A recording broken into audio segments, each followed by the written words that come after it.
Never in the history of Andhra Pradesh, probably never in the history of this country, probably, we have ever witnessed such a situation where you actually have a situation where if somebody were to visit a temple, people have been barred from visiting temple.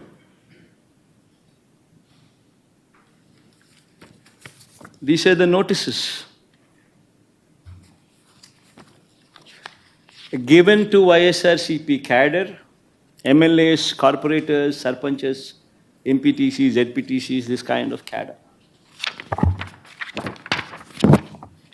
These are the various notices.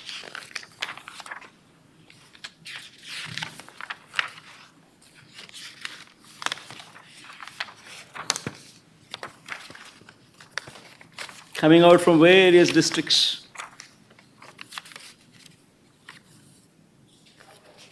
And you know what these notices say? They say, even though they are in Telugu, I would translate them into English for better understanding.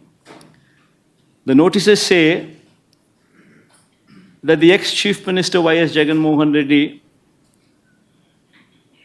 is visiting Tirumala Tirupati Devasthanam, and that program does not have the approval of the government,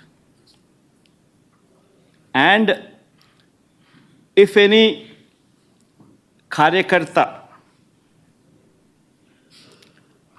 participates in this program, cases would be booked on them. That is the gist of these notices.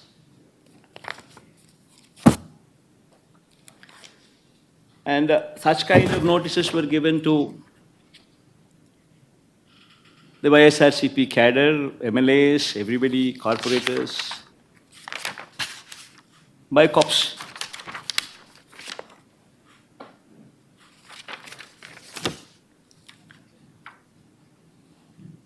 I know the surprising factor is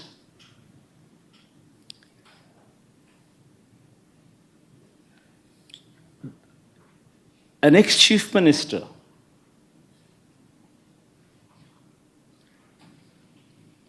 who has visited Tirumala Tirupati Devasthanam temple not once but several times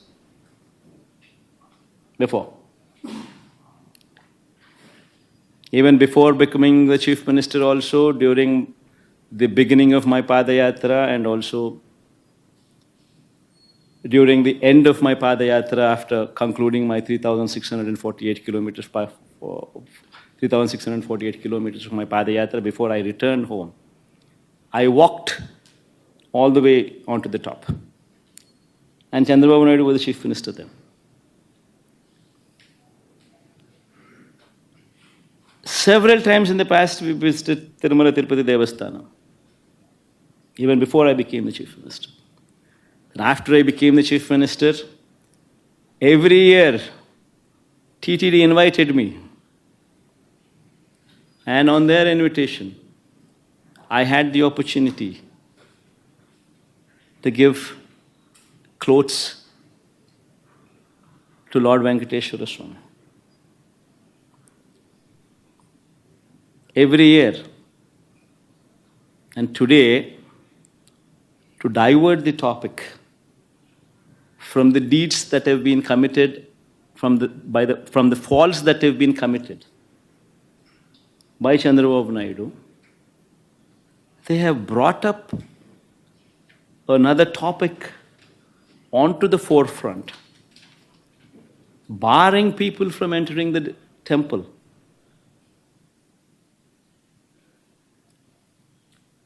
In fact, I'd like to say I like everybody to notice these aspects. I like everybody to see these aspects. What happened during the so-called controversy on laddus?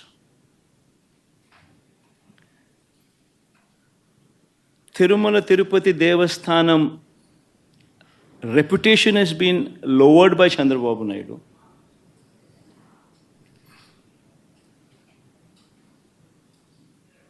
The pride of our laddus was diminished by Chandrababu Naidu. He intentionally planted a seed of doubt that the laddus were not good to eat, even though he knew very well that he was lying. I mean, if one were to just see the facts, what took place. See this, the concept of this procurement of material for preparation of laddus or preparation of prasadams is not new. This has been going on for decades.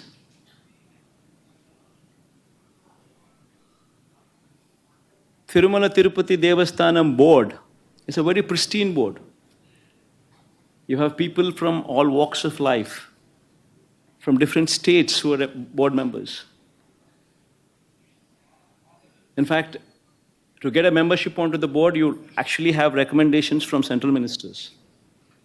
You have recommendations from the neighboring state chief ministers. Such is the esteemness of this board. Such is the pristine of this board. And these board members work there in a very transparent manner, with the only intent to ensure that whatever they do it for the good of the temple. With that motto in mind, they work. And as far as these tenders are concerned, it's a routine process. Every 6 months, procurement of tender happens. Procurement of these materials to prepare the prasadams or laddus is a routine practice. The government does not get involved. It's an autonomous body. It's the board which takes the decisions. The conditions which are applicable for anybody to be participating in these tenders are also not new. They've been in existence also for decades. The quality of the material, what is asked for, is also been the same for decades. It's a routine process. And during the course of this routine process, which takes place every 6 months, e-tenders have been called for. And based on the e-tenders, people who've quoted L1, people who've quoted the least, people who qualify, people who've participated, people who've quoted the least, automatically gets the tender. And that is approved by the board. This is the normal routine practice. And just not, the process doesn't just stop there. The process is that after they get the tender, it's not just one company alone who once again is going to be participating for the whole of it. The other participants also get 35% of the quota if they were to match the price. So all these people supply ghee and these kind of materials whatsoever are required every 6 months during this course of the tendering process. The process just doesn't stop there. The process is, after they are qualified and given the work order, these people are supposed to supply material, and every tanker that they bring in should be accompanied by NABL approved lab certificates, reiterating the quality of the material that they brought in. It doesn't once again just stop there that they bringing in a certificate which is approved by NABL. After the tanker reaches TTD, Tirumala Tirupati Devasthanam, accompanied with this certificate. After that, the TTD conducts 3 tests. They conduct 3 tests for every tanker. Even if one test were to fail out of the 3, the material is rejected. The tanker is not permitted to go ahead. Forget about the commodities being used in the preparation of laddus or prasadams. It is not even permitted to enter. It is rejected. This is a robust practice which is in existence for decades. Even during the regime of Chandrababu Naidu also, 14 times during 2014 to 19, 14 to 15 times tankers were rejected and sent back. And during our regime, during 2019 to 24 also, 18 times the tankers were rejected and sent back. In fact, this is something to be boasting about, that such is the robust practice which is in prevalence. That even if somebody were to do some mischief, the tanker is not even permitted to enter the premises. It is rejected even before it goes that far. That is the practice in Tirumala Tirupati Devasthana. Such is the robustness of the testing practice which is prevalent there. And we should be boasting about such practices. Rather than that, rather than boasting, what did Chandrababu Naidu do? What did this Chief Minister do? I will just play 3 clippings. What happened during the course, one should understand. 10 days have been called. 10 days, the material was supplied. On June 12th, the first material which is reached Tirupati was on June 12th. June 12th, by then Chief Minister, who was the Chief Minister by then? June 4th itself, the results came out. June 12th, it was Chandrababu Naidu's regime which was in prevalent. And the first container, the first tanker came on June 12th. June 12th, 21st, 25th, July 4th, whatever the tankers have come, they all passed through the tests. Good for everybody. They passed through all the 3 tests and then they were permitted to go in. Then again on July 6th and July 12th, 4 more tankers came in which did not pass the test conducted, which did not pass these 3 tests, which were 3 tests conducted on every tanker, and they were rejected. They were not permitted to go inside. While this is the reality of the case, that the material was not even consumed, it was sent back because they have failed the test. What did Chandrababu Naidu do? On July 6th and July 12th, the 4 tankers which came in, which did not pass the test and which were sent back because they did not pass the test. This was reiterated by the Tirupati EO, who is an IAS officer posted by Chandrababu Naidu himself in his regime. And what did he say? See, these reports, which were rejected in 3 tests, which were rejected because they did not pass these 3 tests, were sent to NDDB, Gujarat. This NDDB Gujarat lab also came into the picture for the first time. Usually TTD does not, over the decades, never sent their sample all the way to Gujarat. Usually the samples are sent to CFTRI, which is Central Food Technological Research Institute, Mysore. But for some strange reason, first time, NDDB Gujarat was brought into the picture. Fine. On 6th and 12th, when these tankers came and when they were rejected, these samples were once again sent to NDDB. On July 17th, Then July 23rd and 17th, they also received, July 23rd, they also received the results. While the tankers were never permitted to go inside, they were rejected.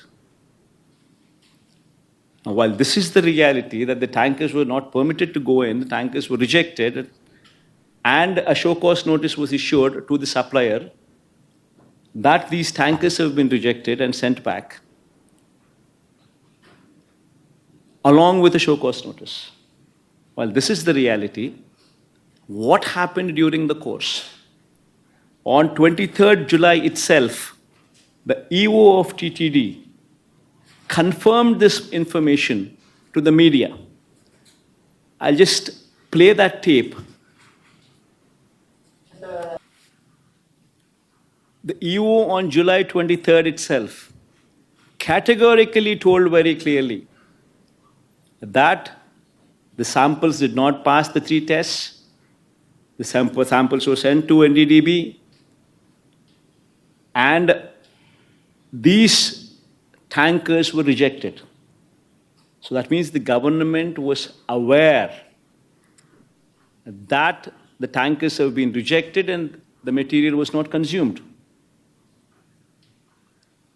In spite of this, on September 18th, that is 2 months later, Chandrababu Naidu makes an intentional statement misleading the facts. Now, what does he say? This man, Chandrababu Naidu, knowing very well that the material has been rejected, it did not even enter the premises of the TTD, yet this man carelessly, or rather intentionally, lies, spreads misinformation, says that this material was consumed and it had animal fat in it. Now, what happens after that? After September 18th, September 19th, the so-called confidential report from Gujarat, the NDDB report, the so-called confidential report from NDDB Gujarat is released from Telugu Desam Party office on September 19th.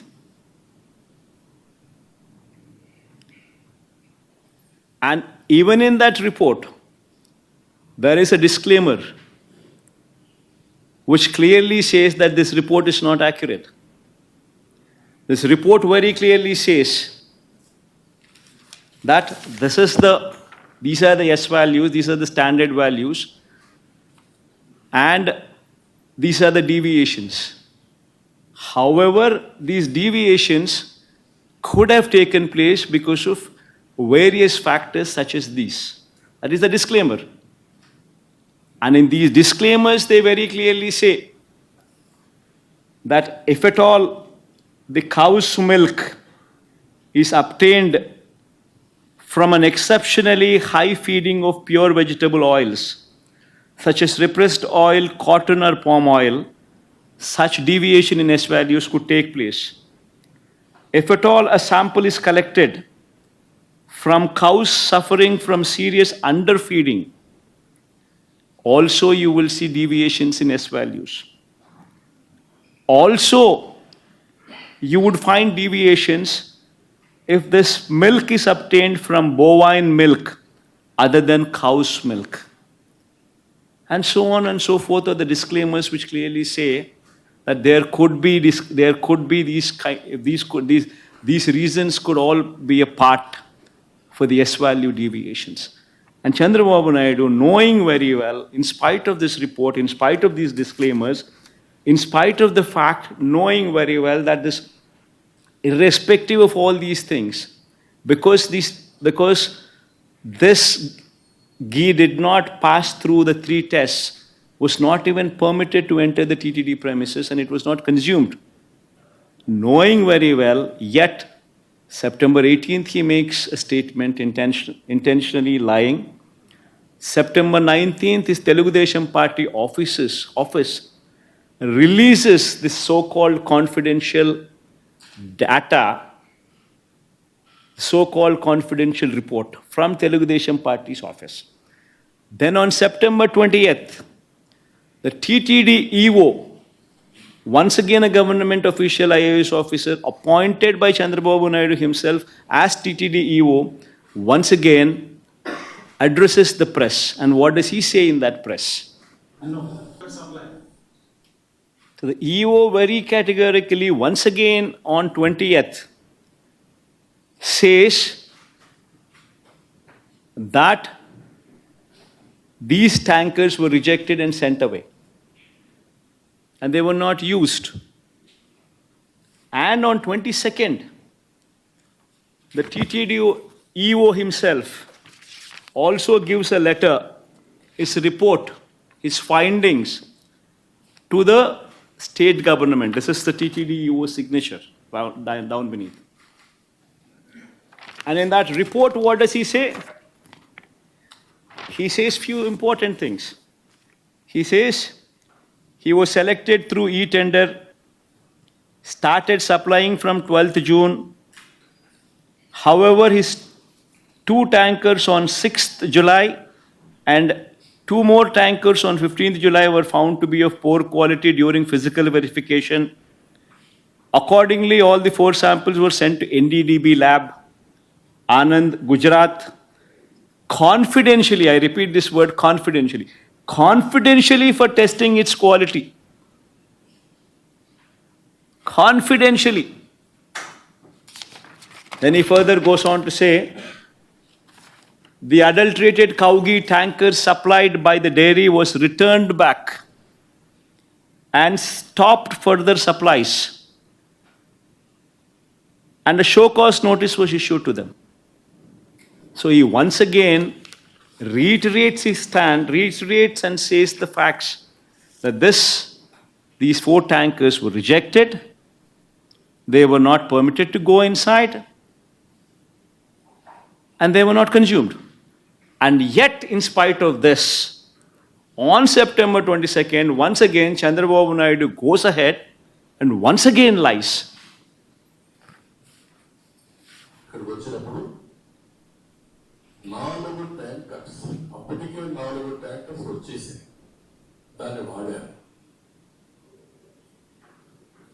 On September 22nd, he once again reiterates his lies and says that this impure ghee was consumed. Now, a chief minister intentionally deviates from facts, knowing very well that these are the facts, deviates from facts, intentionally lies. And how is it fair? Bringing down the reputation of our temple, bringing down the reputation of Lord Venkateshwara Swami, bringing down the reputation of our prasadams, of our laddu prasadams. Is that permitted? Is that permitted? I ask the so-called BJP party, which actually boasts themselves as representatives of Hindutva, as representatives of Hindu religion. I ask BJP one serious question. If you're sincere, if you're truly representatives of Hinduism, would you support this? A chief minister intentionally lying, bringing down the reputation of Lord Venkateshwara Swami, bringing down the reputation of Venkateshwara Swami's prasadams, intentionally for political gains. If someone, just because they are part of NDA, if they are at liberty to spread these kind of lies, and yet BJP aware of all these facts, knowing very well that these are the facts, how can the BJP support Such a person as Chandrababu Naidu without sending him to prison, if at all the Hindutva values they hold are dear and near and are sincere.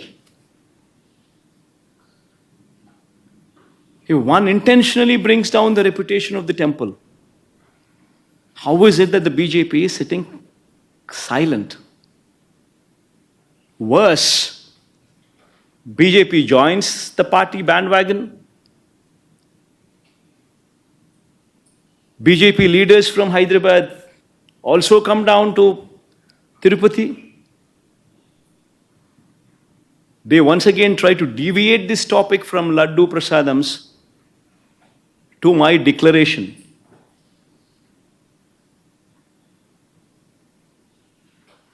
I seriously ask, all these people I ask, repeatedly these people say, what is my religion? I tell all these people, you want to know my religion? It's not new. Everybody in Andhra Pradesh knows who I am. Everybody in Andhra Pradesh, everybody in this country everybody knows who I am. Everybody knows who my father is. Who is my father?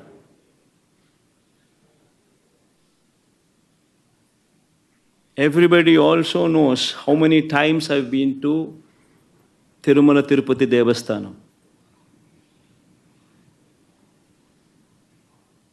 My father gave, in every Brahmotsavala, my father was blessed with the opportunity to present clothes to Lord Venkateshwara Swami, to the temple. 5 years in a row he was blessed with that opportunity. Even before I became the chief minister, several times I had visited Tirumala Tirupati Devasthanam. Even before I had started my Padayatra, I took Lord Venkateshwara Swami's blessings before I started my Padayatra also. And even after my Padayatra, the conclusion, I had actually walked all the way to the top of the mountain, taken his blessings before my Padayatra could conclude. And later I became the chief minister. And 5 years, every Brahmotsavala, I was blessed with the opportunity to present the clothes. Why is it that my religion was not questioned then? Why is it that my declaration was not a question then? I accompanied the Prime Minister. I accompanied all these people. The President. I accompanied the Chief Justices. I accompanied the Prime Minister. Why was it not a question then? I ask one simple question to everybody. In fact, this is the Constitution of India. According to the preamble, India is a sovereign, socialist, secular, democratic republic. This is the Constitution. And I say, what kind of country are we living in? That a person visiting the temple needs to disclose his religion before he is permitted to enter the temple. What kind of secularism is this? What kind of a secular country are we living in? I ask everybody. And if somebody were to ask what my religion is, I once again reiterate to everybody. In between the four walls in my house, I read the Bible. But when I go out of the house, I am a Hindu, I am a Muslim, I am also a Sikh.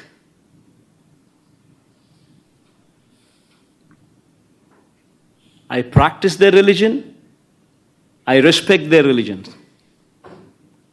I am an Indian. Someone were to ask what my religion is, humanity is my religion. You want to have a declaration on that? Please go ahead and have that declaration as mine.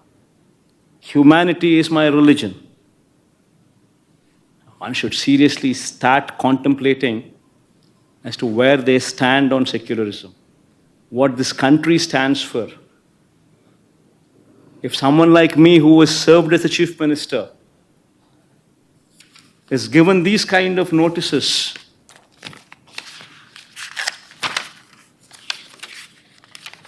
someone like me who's visited Tirupati not once, but at least 10 times before, as a chief minister and before that as well, today for political reasons is being given these kind of notices.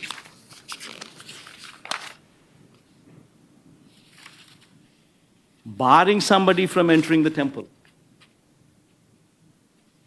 And what about the poor? What about the Dalits? Can they enter these temples? What kind of a message are we sending? What is BJP doing about it? Is this what they stand for? Right in front of their eyes, glaring evidence of Chandrababu Naidu misusing his power, bringing down the reputation of our temple, bringing down the reputation of our prasadams, intentionally lying for political gains, and yet that person is permitted to go scot-free. BJP does not do anything about it, and yet they say they are representatives of Hindutva. Hindutva stands for humanity. This is the first thing what anybody should understand. I think I rest my case here.